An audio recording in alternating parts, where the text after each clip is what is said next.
Hi guys, ito ang niluluto ko. Magpapansit ako. Itong mga ingredients, ayan. Ito lang ang meron ako. Carrots, celery, tapos nilagyan ko ng ng bagnet, ayan, marami. Tapos bean sprout pala pangalan.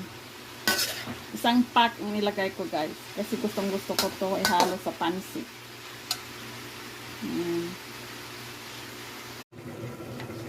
Ayan guys. So itong pansit ko ay sotanghon saka canton.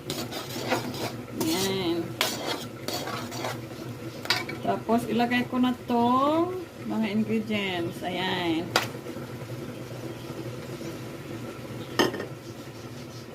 Diba? Ang ganda. Tingnan.